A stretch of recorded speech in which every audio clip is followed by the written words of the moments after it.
Hi, I'm Andre J. I'm from Newark, New Jersey. I remember this one particular time growing up in the projects that I was coming home from school and a 20-year-old looked at me and said, "You're a sissy now, and when you grow up, you're going to be a faggot and you're going to take it in the," I'm not going to say the graphic part.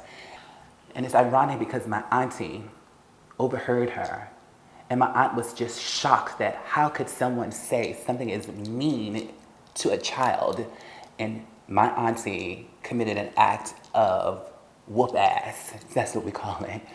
She and my aunt actually started fighting, and from that moment on, I was shocked. I had never experienced anything as severe or as critical as that. And that kind of made me really not like going outside. That made me stay in the house, and then from staying in the house, I found this passion for television.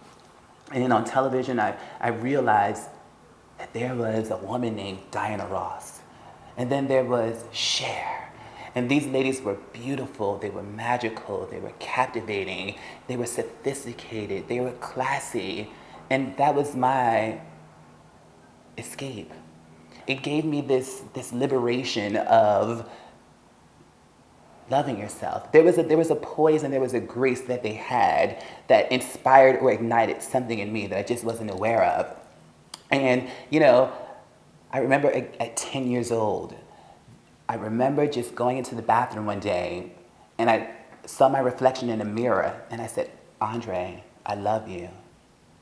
And from that moment of really understanding that I loved myself, I felt this huge relief. So years later, I decided, I met a few friends and we're like, let's go to LA. It's a new start. We don't know anyone. We can master our artistry. It's a whole new beginning. So it was wonderful. And when I got out to LA, they were fascinated by my style. So, I ended up doing 3 appearances on Jay Leno. I ended up being on this reality show called Being Bobby Brown with Whitney Houston. And I was like, oh my goodness. All of the things that people teased me about or called me names about or those things that were supposed to be my flaws were really my strengths. And, I was like, I'm going back. I'm like, LA, this is cute. This is great, but peace. I'm out of here. I'm going back. So I went back to Newark. And from Newark, on the airplane, I saw something about two spirits.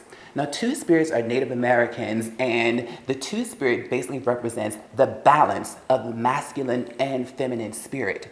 With two spirits, they focus on gender, and your gender is the focus of the role that you play in your community. So when I saw that, I was like, oh my goodness, so this is not just about gay or straight. This is really about the spirit of people. This is about the way people feel about themselves. So when I returned back to New York City, it was just like I had this new idea of life, this new energy, this spice. I decided I'm gonna wear a wig and women's clothes and heels and dresses. When I was doing this in 2005, no one looked like what I was doing. And I started working for Patricia Field. I became the PR director for the boutique, and I had a client by the name of Joe McKenna. And ironically, one day I'm walking down the street to get lunch, and Joe yells to me, and he says, "Andre, I'm on the phone with Bruce Weber, and he should shoot you." And I'm like, okay, it's New York. Like, sure, let's make it happen. Get a phone call from Bruce's assistant. Her name was Gwen. I remember this day so vividly. And Gwen says to me, "Andre, I want you to come for a casting to shoot with Bruce." So I get there, and it's the most shocking experience you can imagine. Like, this is Bruce Weber, who shoots for Abercrombie and Fitch, shoots for Vogue. I mean, he's Bruce Weber. He's like the greatest.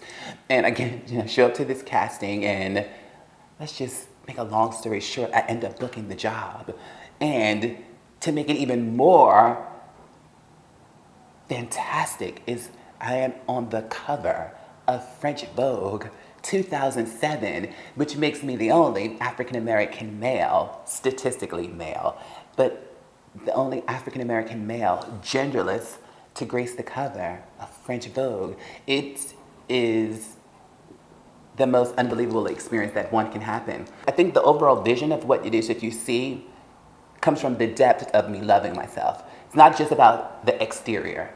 The exterior is what it is because the interior actually is in alignment with it. I love myself. The most important thing that you can do, regardless of what anyone is saying to you, find out who you are.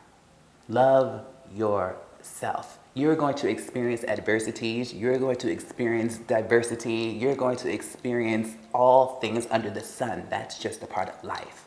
But the real focus of you living your life is the importance of loving yourself. There's nothing like it. You can conquer all when you love yourself.